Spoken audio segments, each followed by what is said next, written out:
Bam bam bam ba ba. Good day and welcome. I'm Joey and this is Orange D20. Today I want to talk to you a little bit about how a game's assumption affects so much in a tabletop RPG and how changing those assumptions can lead to something very different. For those of you who don't know, Dungeons and Dragons originally came out of another hobby, wargaming. Basically, think Risk, but with much more complex rules. As wargamers started to get tired of playing the Napoleonic Wars, new games came out where they played medieval battles. The miniatures changed from cannons and cavalry to pikemen and knights. Each piece represented a unit, but eventually games came along where each piece was an individual member of that unit. D&D kept building on this idea, saying, what if we fought fantasy monsters? What if some of these guys learned magic? What if they weren't just a man, but a character with personality, someone who got better over time?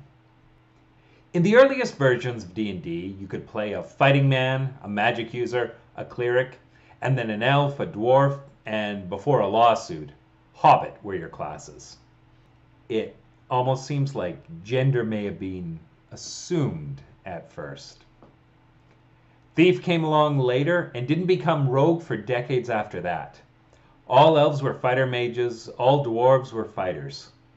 This slowly opened up, but it was D&D 3rd edition before you could play absolutely any race with any class. If you're looking at the way D&D assumes you'll play, you'll find interesting parts of this history. An adventuring party is generally made up of mercenaries, people who left behind a simpler life to become adventurers. Fighter was the default class for most of the game's history, and the game assumes you used to serve in whatever your class's version of an army was, learned your skills, and then decided to strike out on your own. The rogues have left their thieves' guilds, the wizards their towers and academies, the monks their temples. Barbarians and druids have left behind their tribes and circles, rangers have stepped beyond their woods, and clerics and paladins quest far and wide for their gods. Bards wander along, hoping for great tales. Warlocks and sorcerers are assumed to have never belonged, and join the other mercenary misfits, seeking wealth in ancient crypts and jobs from those who will hire such rough travelers. Basically, every class in the game has left behind whomever trained them, whatever their version of an army was, to go out on their own, a single being instead of a unit, in search of their great fortune. This all comes out of fighter being the default class. So I wanted to spend a bit of time thinking about what happens if you assume the other classes were the default, the basic unit of the game. Say Barbarian is the default class.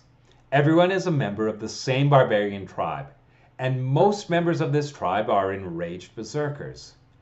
Druids become part of the spiritual center of the community, maybe the apprentice to the wise woman, who will one day become the wise one of the tribe themselves.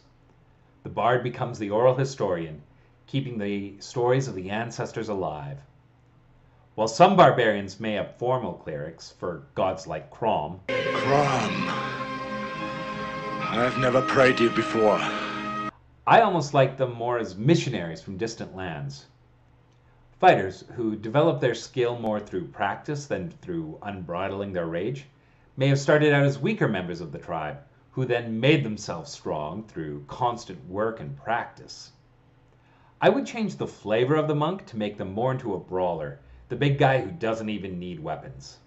The paladins I'd prefer to see in this game are those who took the Oath of the Ancients. Rangers and rogues are the tribe's scouts. Warlocks are the outcasts who made a deal with something dark. Sorcerers were born under a strange sign, and strange magics gather around them. The wizard is an outsider, here to study the tribe, or perhaps a whelp who is always too interested in the books left behind by the great ancients, heedless of the madness they are known to cause.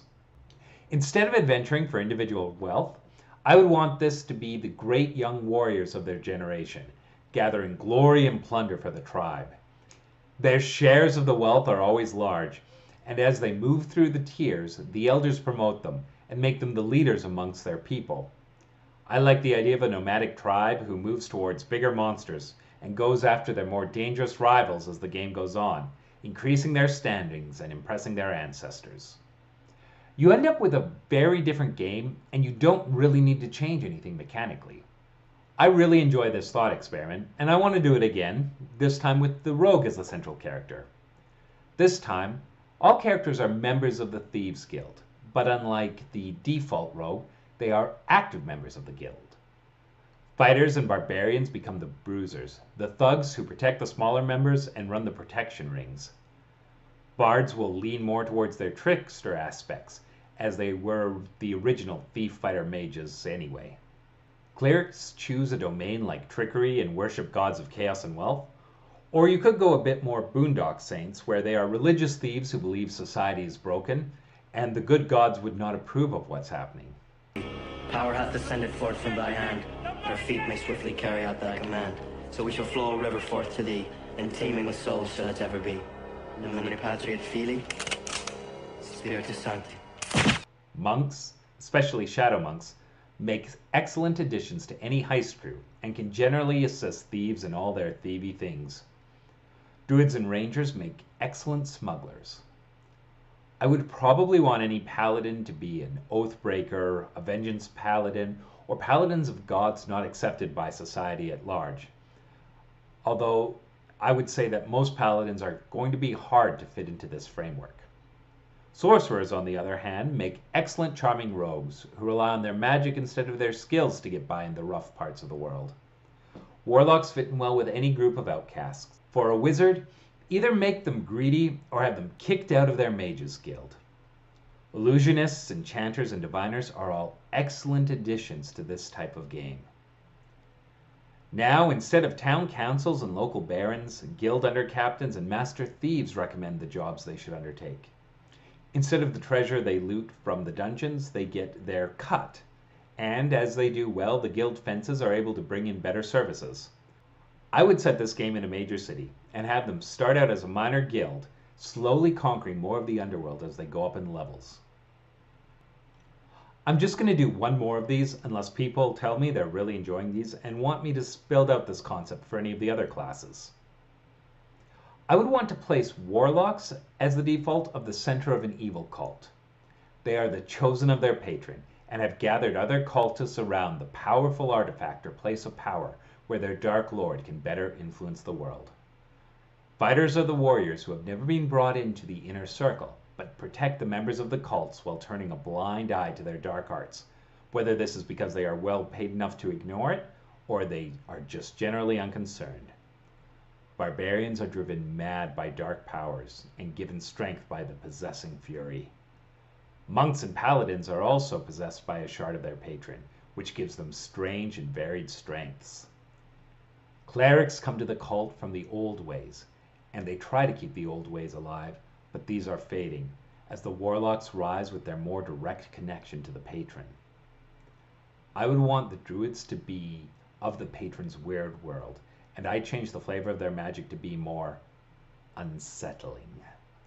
Their thorn whips are spiked tentacles, and their wild shapes are half-rotted, twisted versions of the creatures they become.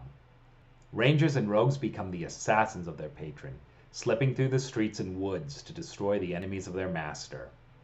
Or maybe the rogues and the wizards found old texts of the patron and were driven mad into worship, falling into a deep pit of darkness.